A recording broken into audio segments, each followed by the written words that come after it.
dipanggil ke KPK si Hasto, atau takut nanti kalau Prabowo jadi dia terseret lagi.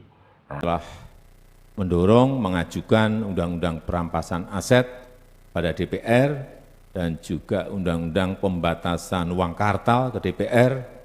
Dan jangan berpikir juga tentang perampasan aset, ini demokrasi dirampas, kedaulatan rakyat dirampas.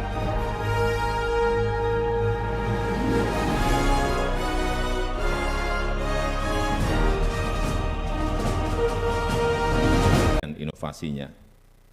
Terakhir saya titip, upayakan maksimal penyelamatan dan pengembalian uang negara, sehingga perampasan aset jadi penting untuk kita kawal bersama.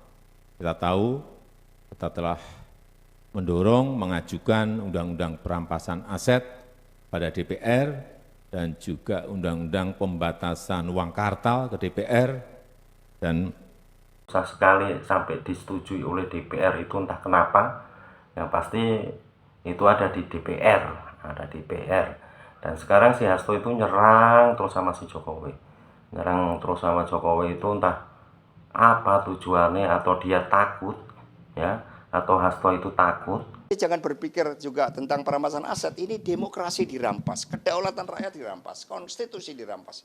Itu harta yang paling berharga yang saat ini harus kita selamatkan, termasuk juga harta-harta hasil dari. Sekretaris Jenderal PDI Perjuangan Hasto Kristianto memenuhi panggilan penyidik Komisionaris Pemberantasan Korupsi atau KPK untuk diperiksa terkait kasus suap penetapan pergantian antar waktu atau PAW anggota DPR. Kepada awak media, Hasto mengaku siap memberikan keterangan kepada penyidik, ya. Jadi Hasto memberikan keterangan atas dipanggilnya ke KPK. Itu di gedung di Warna KPK Jakarta, ya. Pak Hasto enggan memberikan lebih lanjut keterkaitannya dengan perkara yang juga menyeret ex calon legislatif PDIP Harun Masiku. Itulah Harun Masiku, ya. Pemeriksaan baru akan dijalani. Itu keterangan pers yang disampaikan setelah pemeriksaan.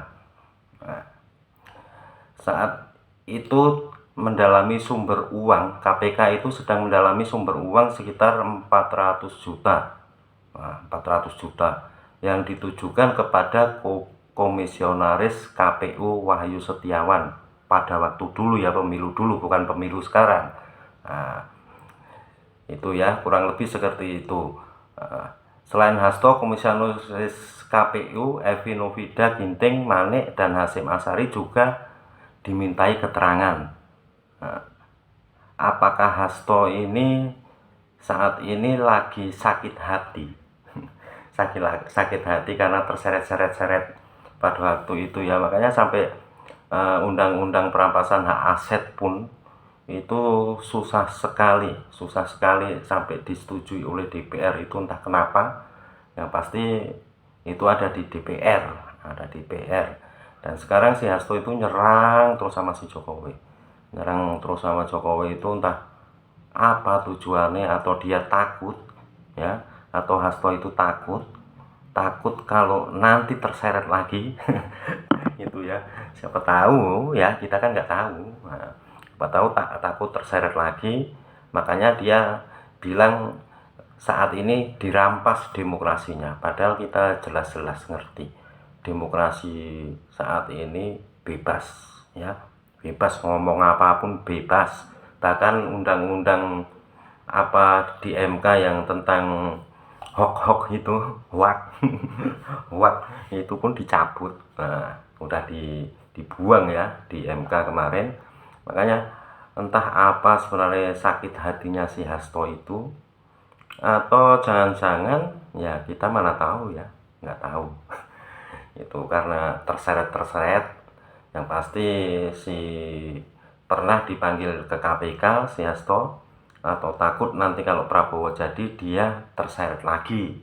Nah, makanya ini dengan berbagai cara, macam cara, ini ingin menggagalkan, ya, ingin menggagalkan, yang pasti ingin menggagalkan Prabowo dilantik, Prabowo Gibran.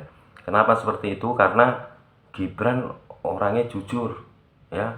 Anda tahu sendiri juga kan. Nah, Gibran itu orangnya jujur. Oke, coba kita tunggu aja nantilah kayak mana si Hasto itu, ya.